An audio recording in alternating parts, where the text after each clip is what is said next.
It seems to be an extremely common experience amongst people who don't believe in certain non-scientific concepts to be told by others who do to be more open-minded. This advice is typically based on highly flawed thinking, including an inaccurate understanding of what open-mindedness is. In fact, being open-minded simply means being willing to consider new ideas. Science promotes and thrives on open-mindedness because the advancement of our understanding about the reality in which we exist depends upon our willingness to consider new ideas. Indeed, scientific discovery often requires entirely new ways of thinking. However, not only does believing in certain non-scientific concepts not automatically make you open-minded, it can often lead you to be the complete opposite. A neighbour of mine once noticed a moving lampshade in my front room and said it was a ghost. When I told him it wasn't, he said, "You've got the evidence in front of you," and said I was stubbornly close-minded and had no curiosity. When he'd finished his little outburst, I reached down and switched off the small fan heater underneath the lamp to stop its currents of warm air from moving the shade. It was actually my neighbour who'd had no curiosity in this situation. He'd leapt to an immediate conclusion and dismissed all alternatives. When you label an event supernatural just because it has no explanation that's obvious to you, you'll inevitably misinterpret evidence and make invalid causal connections. You'll eliminate whole realms of alternative explanation before it's even clear which explanations might be appropriate, and that's the very definition of close-mindedness. People who tell others to be more open-minded about so-called supernatural concepts often accompany this advice with one or more personal anecdotes they claim can't be explained. This is another flawed approach. Even if your experience can't be explained, that in no way strengthens the case for any supernatural concept. All it shows is that your experience can't be explained. Trying to suggest that a lack of explanation is evidence that supernatural powers are at work is actually a contradiction. In effect, what it's saying is, I can't explain something, therefore I can explain it. The unexplained is just that, unexplained. Furthermore, although it's quite reasonable to describe an experience and say you can't explain it, telling your audience they can't explain it is senseless, because your audience has no independent access to the events you describe, nor any way of investigating which details you may have missed or edited out. If my neighbour had told other people they had to accept his ghost story because they couldn't explain the moving lampshade, how would anyone be able to agree or disagree without knowing anything about the fan heater?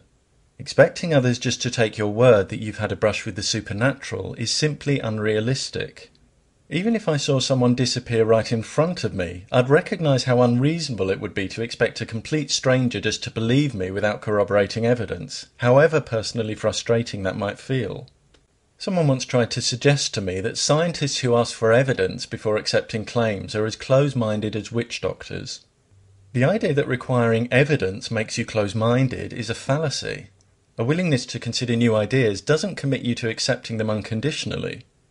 If someone you love was lying injured and unconscious, and a complete stranger told you she had some magic powder that will cause instant healing if poured into the wounds, would you just accept this stranger's claim?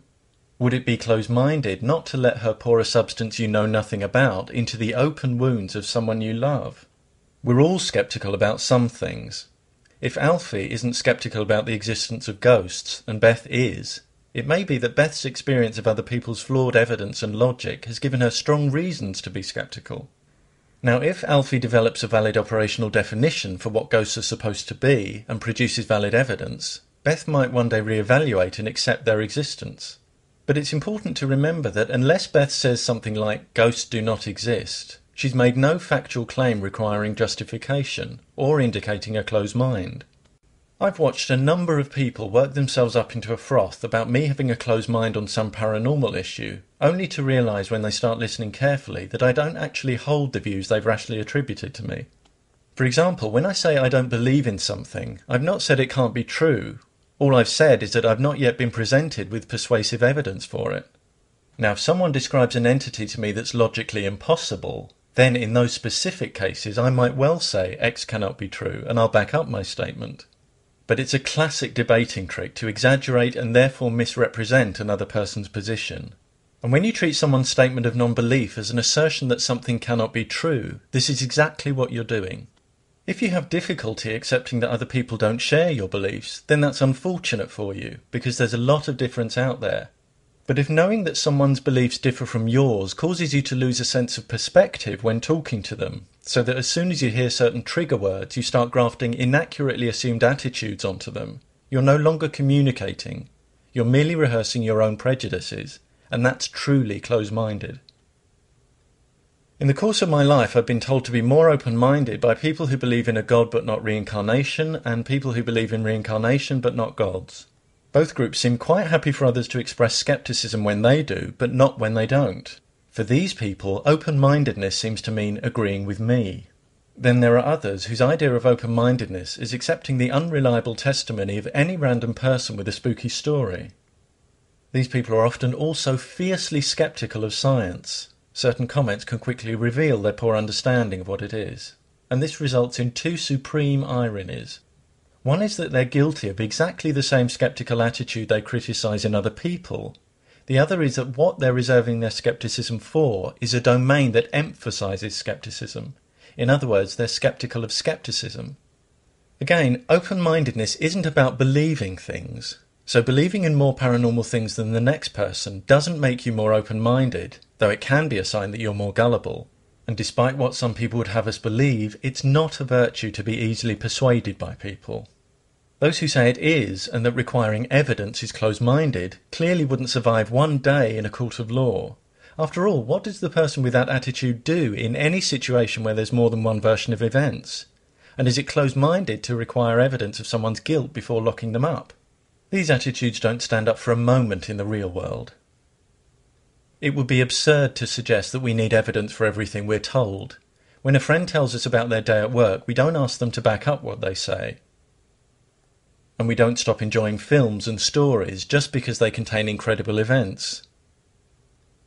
But when someone's trying to persuade us to accept something as fact or take some sort of risk, demanding valid evidence helps us distinguish true claims from false ones. And that's an invaluable ability in a world where believing false claims can seriously damage your wealth and your health. Critical thinking is not incompatible with open-mindedness. On the contrary, it empowers an open mind. Even though demanding valid evidence may lead you occasionally to reject ideas that are poorly supported but nonetheless valid, if and when evidence accumulates for those ideas, an open mind will allow you to reconsider them and possibly dislodge false ideas you'd previously accepted as true. This approach is promoted by science. By contrast, when you have an open mind but demand little or no evidence before accepting things, you leave your understanding of reality much more up to chance. Even worse, if you've accepted false ideas uncritically and close your mind to anything that contradicts them, you won't recognise true ideas even when the evidence is overwhelming, and you'll sabotage your own capacity for learning. If you believe in pseudoscientific and supernatural concepts, that's your privilege. If you want to put forward your personal reasons for believing in them, understanding that whoever's listening may have questions or find flaws in your arguments, that's fine. But if you're in the habit of targeting individuals you've never met and suggesting they're in some way deficient just because they don't believe in these concepts, if you reject conflicting evidence and counter-arguments without consideration, but demand that others accept your arguments and what you regard as evidence uncritically, not only is that closed-minded, it's controlling, arrogant, and presumptuous in the extreme. More importantly, when you're trying to make it seem unreasonable for someone to want evidence before changing a significant attitude or take a significant risk, the mere fact that your claim requires a suspension of critical thinking should indicate it's not the other person that needs to demand less evidence, but you that needs to demand more. Before presuming to advise others to be open-minded, think about some of the widely accepted ideas you dismiss without consideration. You might need the advice you're dispensing far more than other people. Remember too that an open mind that demands little or no evidence for ideas before accepting them will let in an awful lot of rubbish.